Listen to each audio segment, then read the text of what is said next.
Kenapa kok bisa sampai punya ide bikin research tentang gelembung ketika menyeduh itu? Kalau ada gelembungnya rasanya lebih manis, kalau mama yang enggak, ini rasanya tingkat kadar gulanya ini lebih sedikit. Itu sebenarnya tolong dijelaskan Mas, Oke. secara langsung ini loh. Berarti Mas Willy adalah orang yang mengkonfirmasi saya orang ketiga. Dari sekian lama. banyak.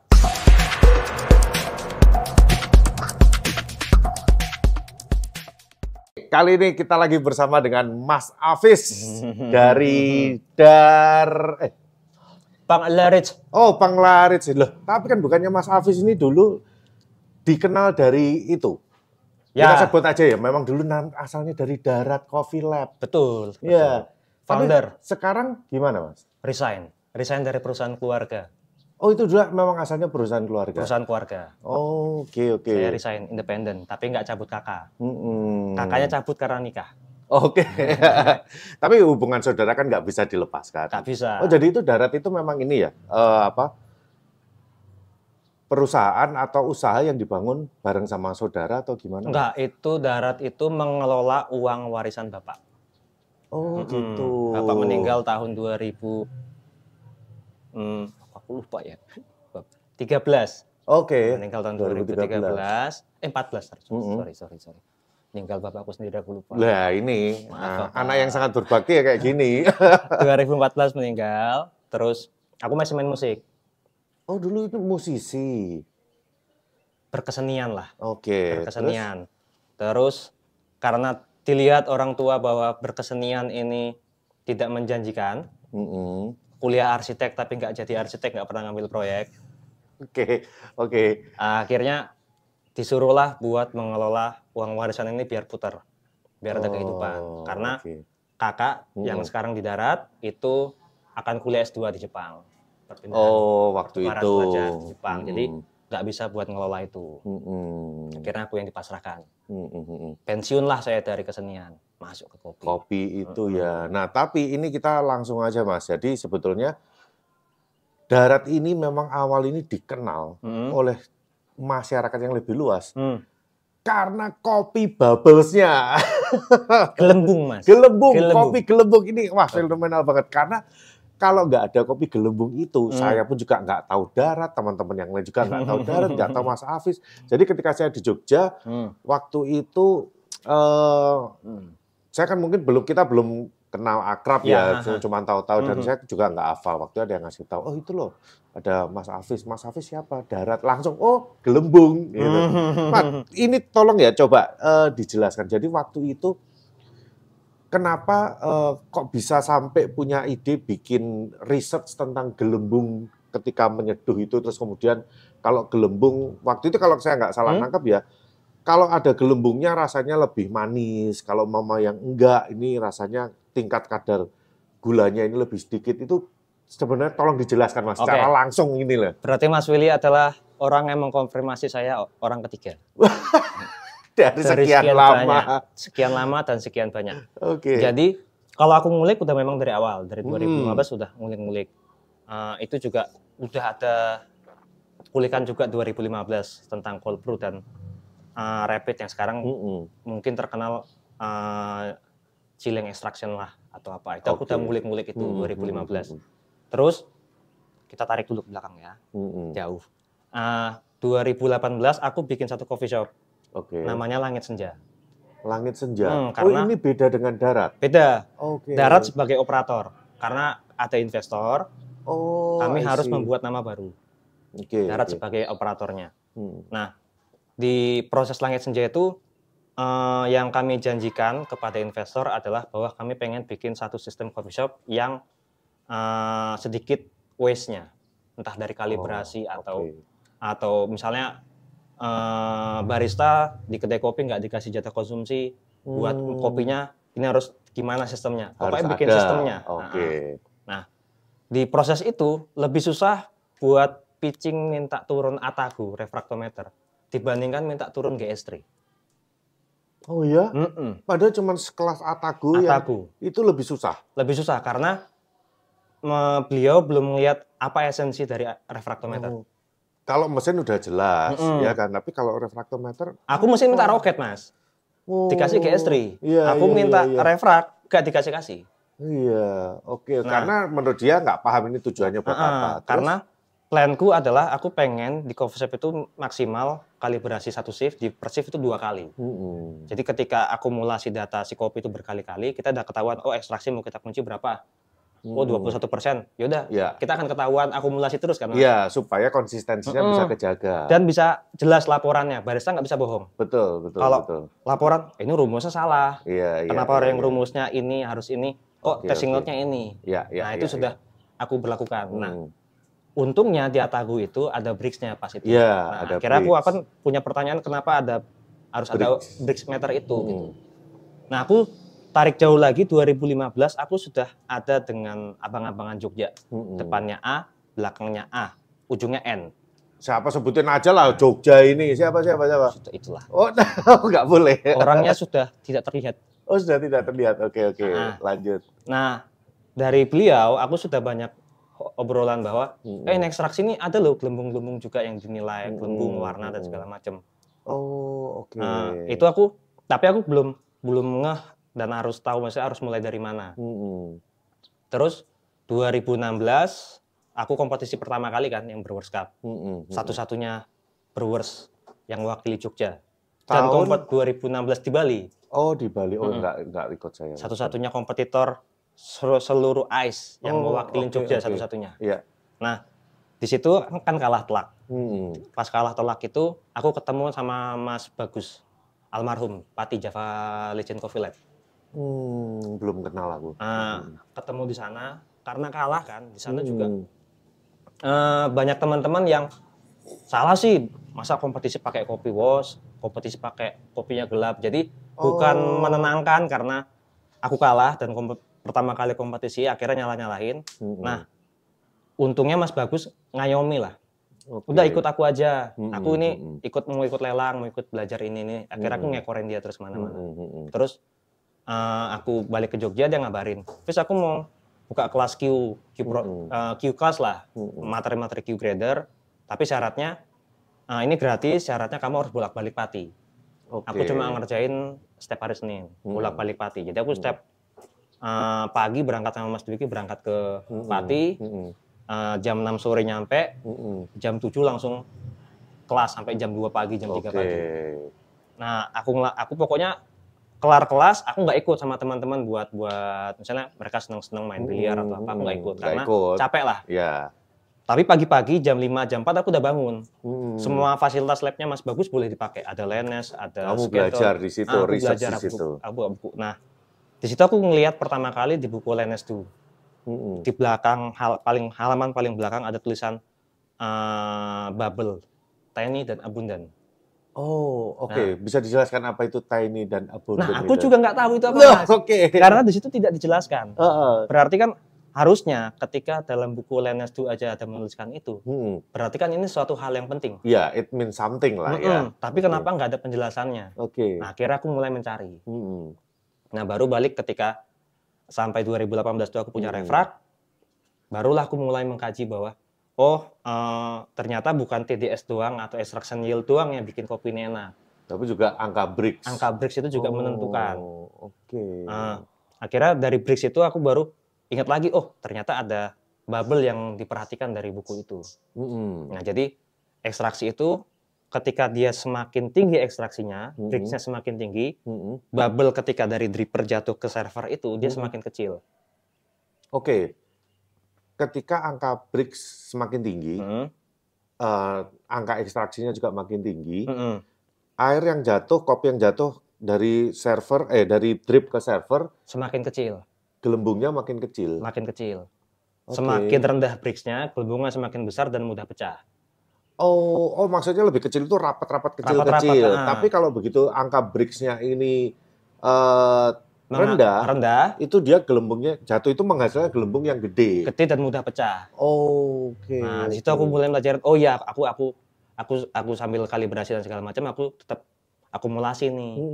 Nah, pas saat itu kan aku memang udah rajin posting, tapi kan belum yang tahu strategi sosial media yang baik dan benar lah. Akhirnya yang aku lemparkan adalah draftnya. Oke, jadi kamu posting soal tentang gelembung itu. Mengacu pada ekstraksi. Nah, yang teman-teman banyak salah tangkap adalah ketika selesai ekstraksi, dari server dipindahkan ke gelas. Kok nggak ada gelembungnya? Memang karena sudah tidak ada. Iya. Nah, karena semua akan menangkap bahwa dari apa yang kamu sampaikan ini, message yang kamu deliver ini adalah ketika seduhan ini ada gelembungnya, akan lebih manis dibandingkan yang tidak ada. Sesimpel itu kita semua nangkepnya. Akhirnya kan dibuat jokes kan, wah ditarik jadi kayak kopi tarik terus gelembungnya keluar semua. Wah ini manis, akhirnya jadi sarkas ya, seperti itu. Nah, terus menanggapi itu gimana, Mas?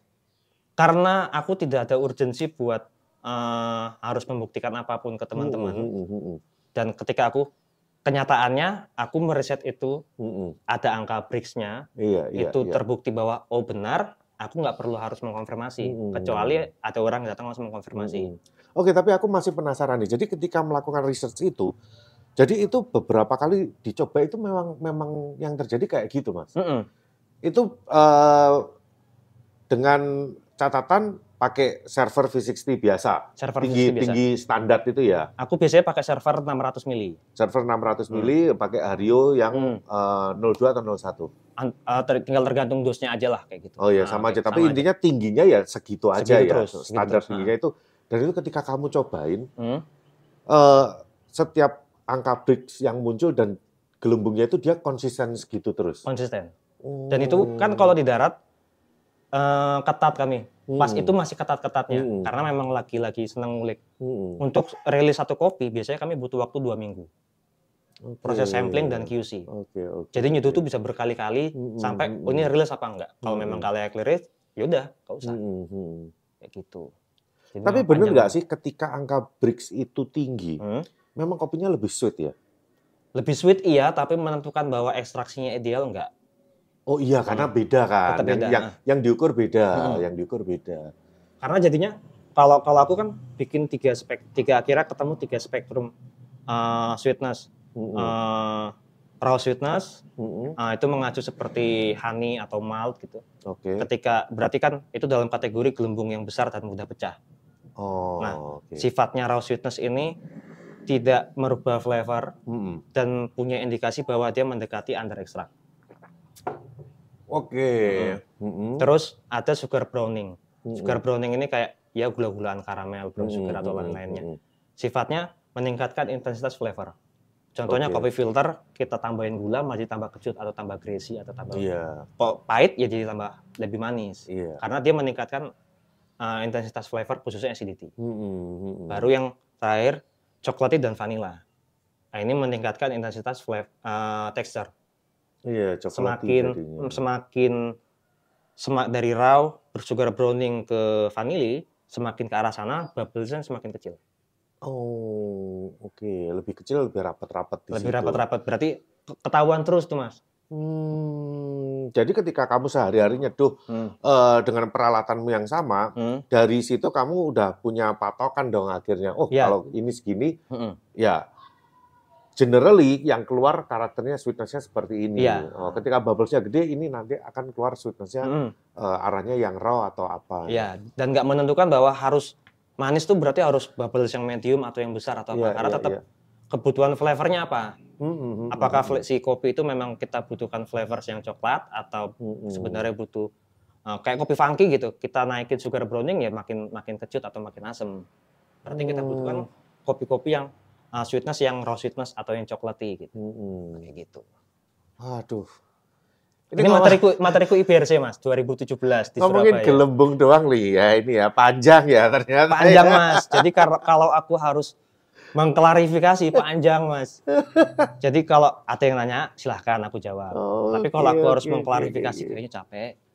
Tapi ya itu tahun berapa sih ya? Aku lupa ya. 2018. 2018 ya. Itu 2018 ya, Mas. Itu kayaknya hampir semua orang kopi itu ya bikin story atau apa sarkas semua diserang kayak gitu ya. Itu impact-nya gimana, Mas? Itu mungkin kalau zaman sekarang diserang netizen, ya kan? Serang netizen. Tapi itu diserang pendekar. Diserang pendekar. Drill pendekar. Gini, sebenarnya bukan diserang pendekar. Dianggap ini pendekar mana ini yang sampai bikin statement seperti ini disikat balik. Ada obrolan itu juga kok. Teman dari Jakarta bilang bukan tentang hasil risetnya yang dipertanyakan. Ngapain sih Jogja niat banget buat ngulik? Oh, kalau itu sih lucu sih. Ya setiap orang berhak ngulik lah, mau di mana aja, nggak usah Jogja. Sampai kita lo di Jakarta nggak seniat itu buat ngulik sampai gitu. Aku cuma dengan mudahnya aja dengan jawab, ya Jogja santai, kita punya waktu yang kalau di stretch itu luas banget. Kita bisa ngulik tanpa harus mikir perut harus lapar. Ya kalau itu komen yang apa tuh nggak jelas tuh. Ya terus impact-nya gimana Mas ketika mendapat serangan kayak itu? Kaget pertama? Kaget enggak Mas, aku dari 2015 sudah sering. Sudah mulai. 2015 udah sering diserang loh ternyata. Awal buka, 2 hari buka darat, masih namanya Warkop Darat itu sudah diserang. Lah kenapa? Karena pertama menggunakan nama Warkop Darat, ada kok dari Circle Kopi, ada orang yang bilang kok bahwa ini punya Gilang. Gilang saat itu Kopdar YK, masih angkringan. Oh, ini dikira punyanya si Gilang atau itu. Menjiplak. Oke. Padahal aku nggak punya circle sama sekali di teman kopi.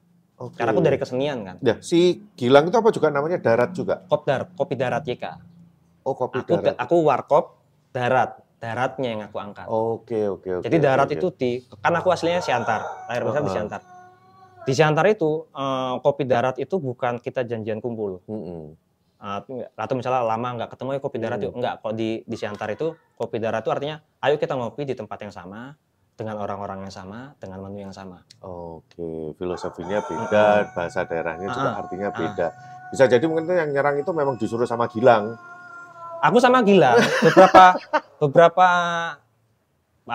tahun terakhir ketika kami sudah mulai akrab gitu. Sering-sering nongkrong lah gitu. Buka-bukaan. Mas, kamu ngerasa nggak sih kalau kita diadu domba? Ya ngerasa Mas, biarin aja ya, biar seru. Itu mungkin bukan jadi diadu domba, memang mungkin Gilang nyari masalah sama kamu mungkin. Bisa jadi. Bisa jadi kan. Memang kita Gilang nggak aja tahu itu. Yang kita nggak pernah tahu sih Gilang itu apa yang ada di pikirannya dia. Iya. Betul. Aku juga belum lama kenal, tapi kayaknya memang agak-agak antik lah. Mas Gilang, kamu harus kesini Mas Gilang. Klarifikasi Mas Gilang. Nanti ya mungkin ada waktunya sendiri Gilang. Mungkin saat ini belum waktumu. Kita komporin dulu ya. Oke, lah terus itu mulai dari 2015 sudah sering diserang. Terus sudah. Apa lagi? Tentang apa lagi diserangnya? Saat itu aku buka, aku kan nggak tahu kopi.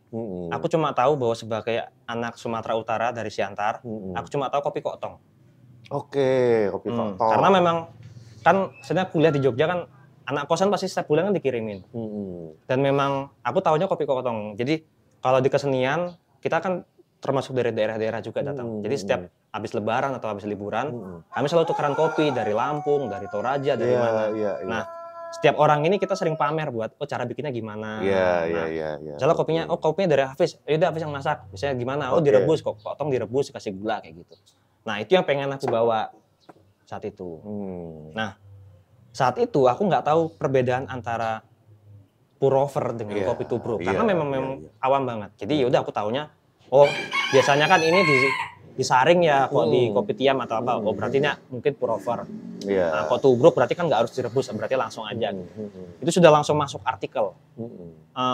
Foodgram dulu main blog kan 2015. Tempat kopinya tidak menarik tapi worth it lah buat dikunjungi. Oke. 2 hari buka Mas. Terus yaudah aku masih nggak apa-apa karena menurutku yaudah customer aku sambil belajar. Tapi memang belum tahu harus in ke kopi karena memang cuma yaudah muterin uang keluarga, aku pengen hidup aja gitu. Terus ada teman kopi juga yang dulu bareng sama aku kesenian, cuma duluan main kopi. Sekarang orangnya menghilang dari Jogja. Sudah nggak tahu kemana pulang kampung. Mas. Oh, bukan karena diserang? Bukan. Terus kemudian setelah dari buka itu loh, kok diserang itu? Karena temanku, dia kan sudah duluan di kopi. Jadi datang, sebenarnya niatnya bener. Caranya agak salah. Jadi lebih kayak, maksudnya kan harusnya pelan-pelan ya, mengedukasi sebagai orang baru. Ini salah. nggak enak kopimu kalau pakai air langsung pakai air keran. Aku kan nggak tahu. Oh. Ini salah, nggak pakai alat seduh, harus pakai alat seduh. Kopi nggak bisa, harus pakai ya karena bubuk. memang kamu masih belum paham ya. Memang masih belum paham. Dan memang nggak ada tujuan harus pakai biji atau apa. Jadi memang udah kebal nih ya kalau diserang sana sini. Oh sudah dari sebelum itu sudah. Saya memang mental pemberontak. Tapi gini loh, apakah kamu memang sengaja mau bikin kontroversi atau kamu ketika bikin konten itu memang sebenarnya niatnya itu cuma pengen sharing dari apa yang kamu research? Sharing aja mas. Sharing aja, orang-orang paling yang ngajak. Cuman nggak nyangka kalau feedbacknya kayak gitu ya. Tapi aku sudah menyadari bahwa yang aku bahas adalah mungkin materi-materi yang bisa jadi sentimen. Terlebih, sebenarnya kalau aku mungkin saat itu, yang aku angkat adalah bubbles. Penggunaan diksi bubbles. Mungkin nggak semarah orang-orang ketika aku pakai gelembung. Oke. Aku pernah bikin, karena kan yang Langit Senja itu, jadi banyak hal-hal yang aku dapat. Itu kan di outdoor. Aku pakai IKE pas itu. Jadi kalibrasi pagi dengan siang, musim kemarau Jogja dengan musim hujan Jogja itu beda. Nah, akhirnya kami tahu ketika kondisi panas kayak gini, berarti kalibrasinya harus kayak gimana. Memuai menyusun fisika. Cuma aku karena menggunakan diksi berbeda saat itu. Jadi aku memuai dan menciut. Koyo titik, Mas. Oh, itu yang akhirnya jadi ini ya. Itu orang menyerang karena menciutnya, bukan karena konteksnya. Jadi dianggap kopinya menciut ya, enggak segitunya. Nanti drippernya menciut enggak gitu. Gitu. Jadi orang menangkap konteksnya itu gitu. Oke lah, tapi yang sangat disayangkan ini ya, kan waktu itu rumornya kan memang kenceng tuh. Jadi akhirnya pas kebetulan aku ke Jogja, aku sempetin aku cari Darat Coffee Lab mana, aku samperin ketemu sama Mas Hafiz ya kan. Ya cuman ya kita nggak kenalan official lah ya. Mas saya pesen kopi. Saya berharap akan dapat kopi itu yang ada gelembungnya, Mas. Ya. Ketika keluar jangkrik kok flat. Aku pas pulang, pas Mas Pilih pulang, oh habis kok, aman berarti. Oh iya, lah pasti apa enak. Kok aman berarti. Aku merasa kenapa gak ada gelembung, sayang banget, padahal kan bisa difoto. Wah ini kapan lagi kopi gelembung nih di Jogja kayak gitu. Gak request sih kemarin Mas. Kenapa gak dijadikan trademark aja dong Mas waktu itu? Itu kan belum apa, era-era konten kan belum arah-arah sampai ke situ Mas. Jadi justru ketika diserang itu akhirnya justru malah ini ya. Karena impact-nya bisa jadi ada beberapa teman yang maksudnya percaya dengan reputasi Darat akhirnya tetap beli. Tapi kan ada orang yang nggak konfirmasi, akhirnya jadi nggak membeli. Nah itu kan tetap akan berdampak ke bisnis. Pun itu aku berlakukan ke teman-teman yang lain, teman-teman yang ngulik, aku nggak mau melakukan hal yang sama terjadi denganku.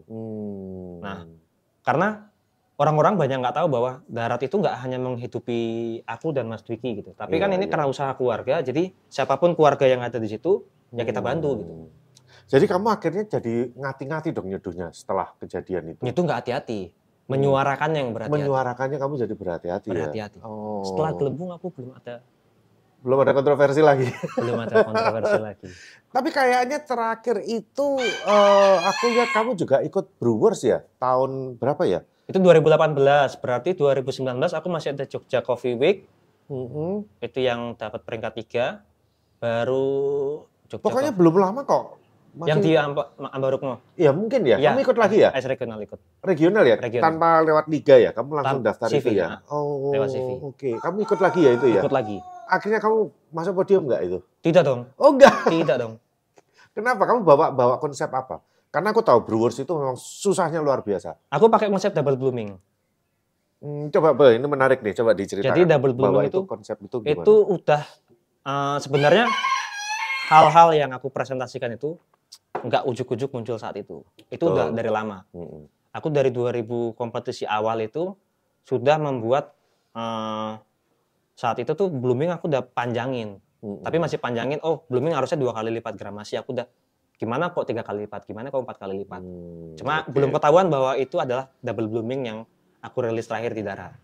Dan itu berkembang sampai habis itu aku ketemu bahwa ada Veronika Galova Vesela dari Slovakia. Dia bikin metode 1-1-1. Jadi pouring pokoknya total tuangan dibagi 3 dalam setiap 1 menit.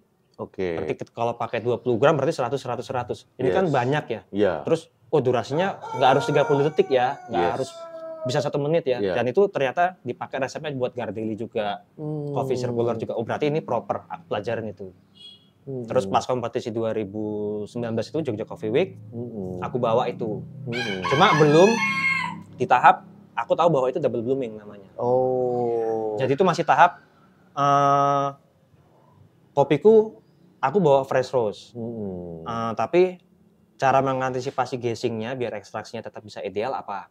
Aku masih pakai nitro flask. Nggak di nitro dulu. Terus? Pas babak awal yang masuk final, aku nitronya nggak terlalu lama. Pas final nongkrong dulu di belakang. Oh kamu masuk final? Masuk final. Wah Dapat peringkat 3. Gokil. Pakai William Edison satu-satunya. Iya, Pak William mantap. Iya. Oh iya dong, William Edison saya juga pakai. WE 3 kilo. Iya. Sponsor dong. Saya udah dapat sih. Loh. Terus lanjut Mas. Nah, itu akhirnya pas final karena diajakin ngobrol kan. Oh, gimana nih? Kopinya gimana? Aku coba giling di belakang sebelum masuk backstage. Sebelum masuk prep, aku sudah giling duluan atau masuk nitro flask kok aman harusnya. Iya. Ternyata itu berefek. Pas aku brewing semuanya over. Oke. Nah, aku nggak tahu bahwa itu berarti ternyata itu pengaruh juga durasi kita nge-nitro flask itu pengaruh. Nah, baru aku ngerilis lagi. Nah, itu kan aku masih pakai pokoknya kopi-kopi gramasi tinggi dengan rasio pendek lah buat kompetisi. Terus pandemi. Pandemi kita nggak bisa jual. Dong mainnya kalau kayak gitu. Intens. Intens tapi grensesnya kasar. Oke. Terus pandemi, aku bingung harus kita nggak bisa jualan, roasternya akan turun. Udah aku sama Mas Duki sepakat, kita bikin konten aja. Konten apa ya? Resep. Yaudah aku bikin resepku yang evaluasi kemarin kompetisi kalah, kita apain ya?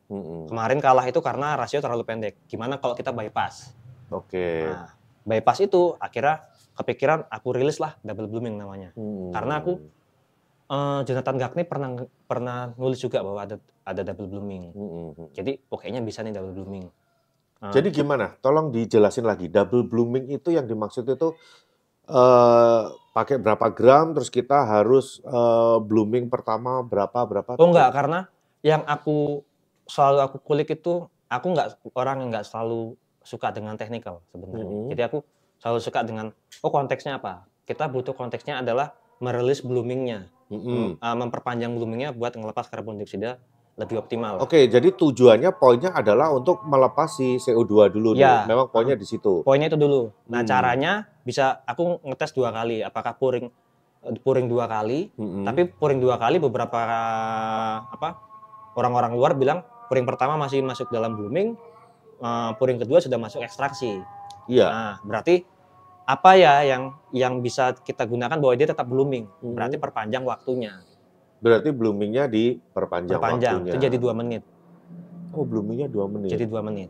Dengan perbandingan airnya sekitar berapa tuh? Itu berarti aku 15 gram berarti bloomingnya 30 atau 40. Oh iya, masih normal dong. Masih normal. Jadi waktunya yang dipanjangin. Oke. Jadi karena dia panas, otomatis yang di atas nguap dulu, yang ini biar santai dulu lah. Oke, jadi biarpun air itu udah nggak menetes, tapi dibiarin dulu. Dibiarin dulu. Oh. Makanya aku pakai server yang tinggi juga, biar ada ruang buat dia nguap dulu lah. Jadi itu yang dimaksud double blooming adalah memperpanjang masa bloomingnya itu ya. Jadi dan nggak harus kaku dengan 2 menit. Iya. Tapi at least ketika air ini juga udah habis selesai menetes, kita nggak langsung extraction, dibiarin dulu nih, biar dia releasing gas itu.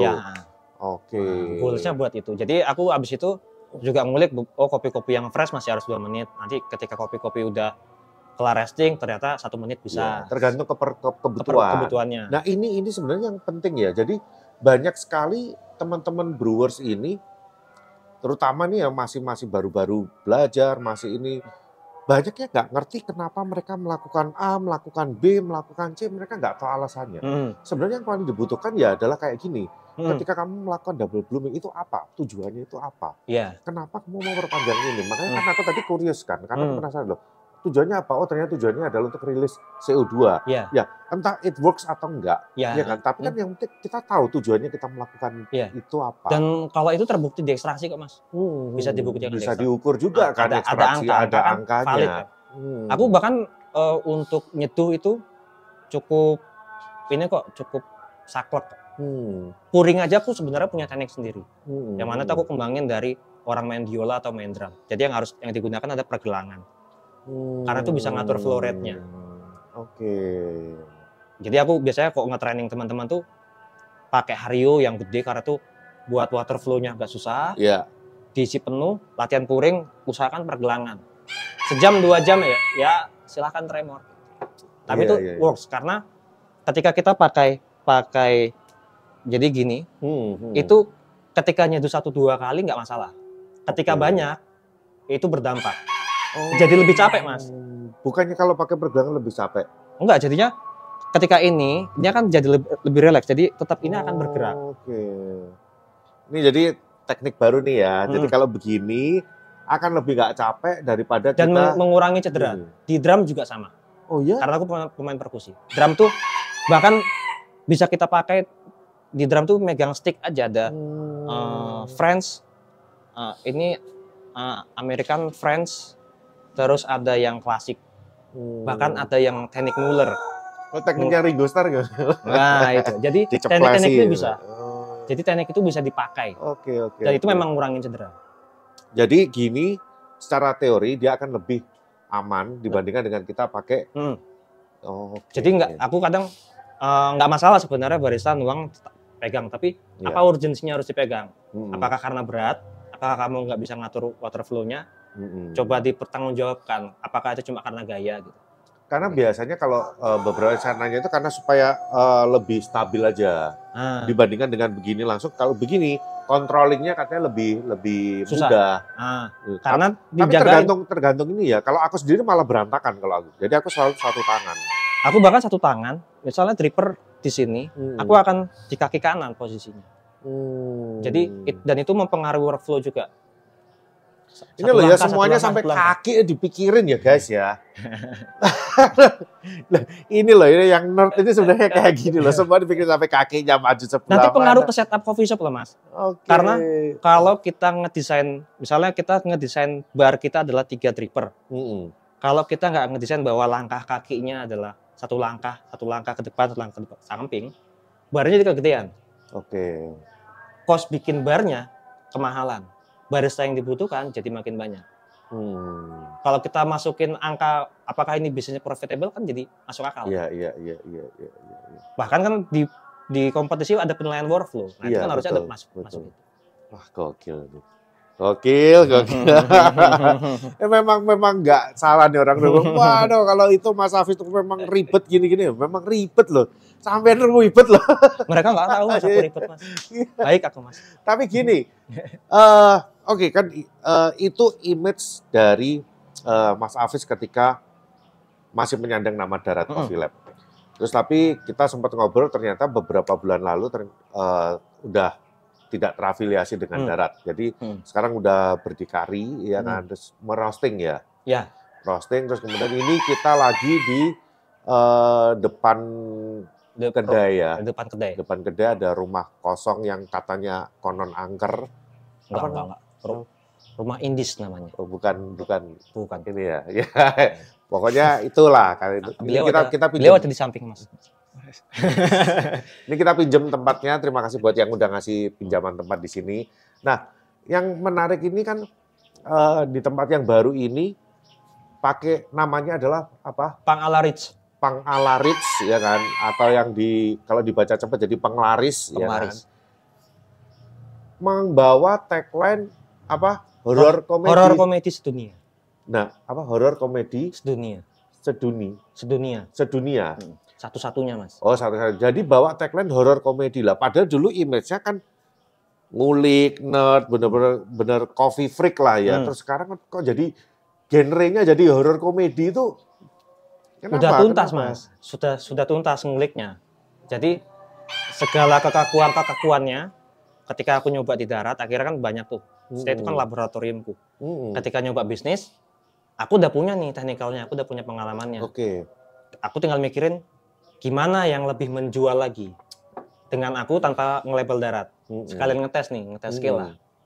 Gimana aku bisa ngebikin satu bisnis baru yang kopinya tetap serius tapi friendly apa gitu. Industri horor itu yang paling seksi. Tapi gini loh, ketika aku dengar horor komedi, Mas Hafiz ini nggak ada komedi-komedinya, orangnya serius. Ada Mas. Nggak ada, nggak.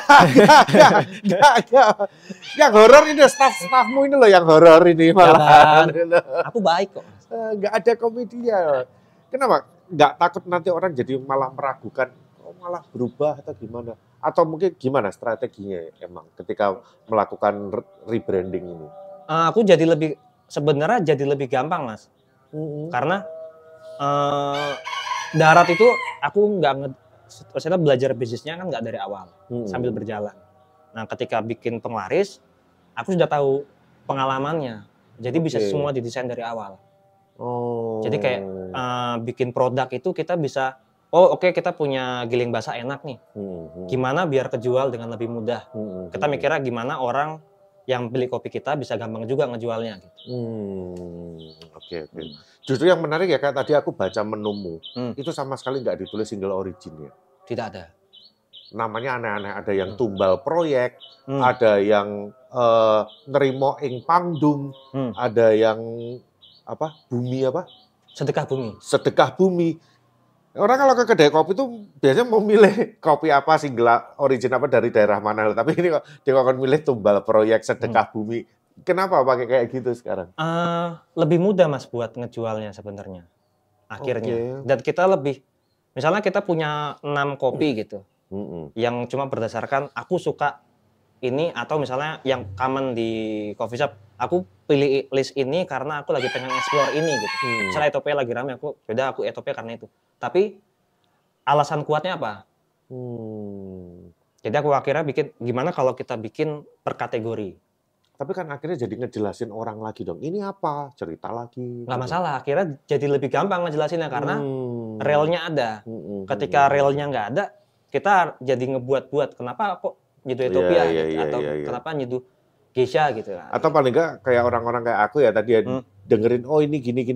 Yaudah aku nerimo aja lah ya. Nerimo ing pangdum. Tapi satu yang harus diakui ya, dari pertama saya nyobain kopi bikinannya Mas Hafiz, sampai hari ini tadi itu kopinya luar biasa sih. Itu enak banget. Dan justru kopi yang hari ini malah yang bikin bukan Mas Hafiz, yang roasting juga bukan Mas Hafiz. Udah ini staff-staff horor ini ya, tapi ternyata wah masih luar biasa. Jadi teman-teman kalau di Jogja memang harus cari Mas Hafiz ya. Cuman mungkin kayaknya mau pindah lagi ya ini tempatnya. Mau pindah. Sepertinya tugas kami sudah selesai di sini. Oke, jadi nanti ditunggu aja, ikutin aja IG-nya Hafiz Haris. Yes, ya, itu nanti akan di-announce pindahnya kemana dan di mana. Nanti kabar-kabar lah, Mas. Ya, Desember pindah, Mas. Sudah tempat baru. Tolong dicek itu udah berapa menit? 39 menit. 39 menit. Oke, terakhir Mas, sebelum kita closing nih, kira-kira sebagai pelaku kopi di Jogja ini ya udah bertahun-tahun nih, Mas Hafiz kan termasuk senior juga sebenarnya di sini. Ada keresahan apa sih Mas mungkin selama bermain masuk kecemplung di industri kopi di Jogja ini? Banyak Mas, ada banyak spektrum sebenarnya. Banyak. Coba saya mau dengar. Yang sekarang misalnya antar coffee shop. Dulu kita tuh masih enak coffee shop 2018 aku buka. Coffee shop tuh masih 70 coffee shop Jogja. International Coffee Day kita kumpulin satu tempat masih bisa kenal semua. Sampai 2016 masih naik 200, 2017 naik 1000, 2018 naik 2000-an.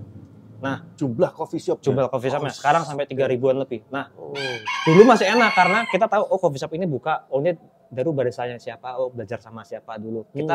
Kita bisa tahu. Sekarang udah nggak ke-tracking ya? Nggak ke-tracking dan yang bikin tuh bahkan mungkin kayak aku dulu. Bikin ya udah bikin aja gitu. Jadi udah kita nggak bisa nge-track, akhirnya secara industri kita nggak bisa nyambung lagi.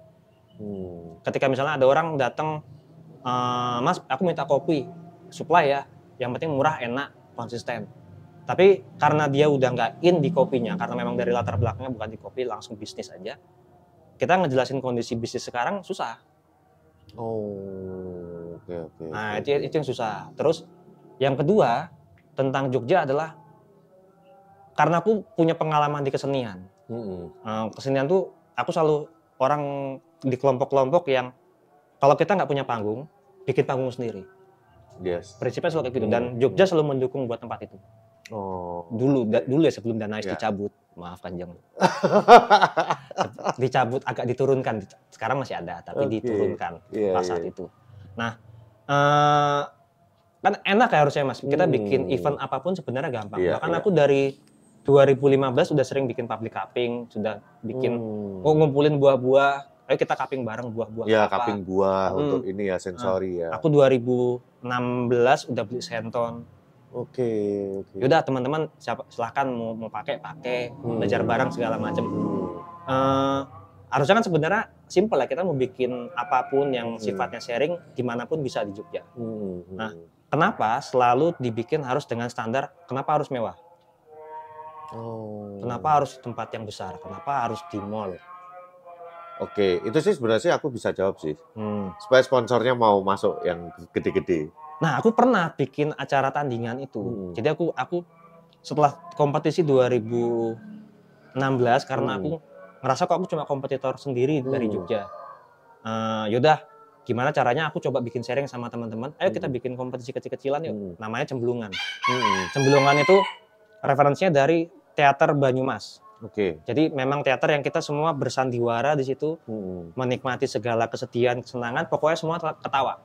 Pokoknya intinya kita di situ happy-happy. Pokoknya intinya yang juri sandiwara jadi juri, yang peserta sandiwara jadi peserta. Pokoknya sifatnya daftar, ada kopi ini, hadiahnya nanti aku Cemblungan pertama hadiahnya nanti plus. Nice. Yang menang dapat nanti plus semuanya.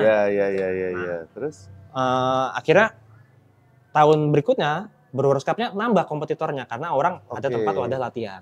Saat itu aku masih pakai Latina yang gede 207 itu karena belum punya IK. Terus teman-teman nawarin lagi, Fis bikin lagi dong Cemblungan. Kenapa? Aku pengen ikuti BRC tapi butuh tempat latihan. Yaudah kita bikinin tapi bareng-bareng. Kita bisa dapat pinjaman IK, dapat tempat di coffee shop yang agak luas. Juri belum ada yang saat itu belum ada yang baru. Mbak Sari tuh baru mau ikut lah. Terus yaudah kita plot ya, kayaknya anak-anak muda ini sandiwara jadi juri ya. Terus aku datengin dong satu coffee shop.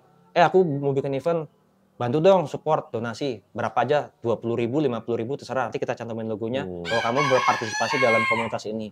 Tapi turunin dong kompetitor. 2 orang nggak apa-apa deh maksimal. Jadi kalau logomu masuk, tempatmu ada. Akhirnya si ekosistem di dalam internal mereka akan ngulik tuh meskipun buat event ini. Anggap kemarin 30 peserta, misalnya masing-masing satu coffee shop. Berarti kan akan ada 30 coffee shop yang ngulik pada saat itu.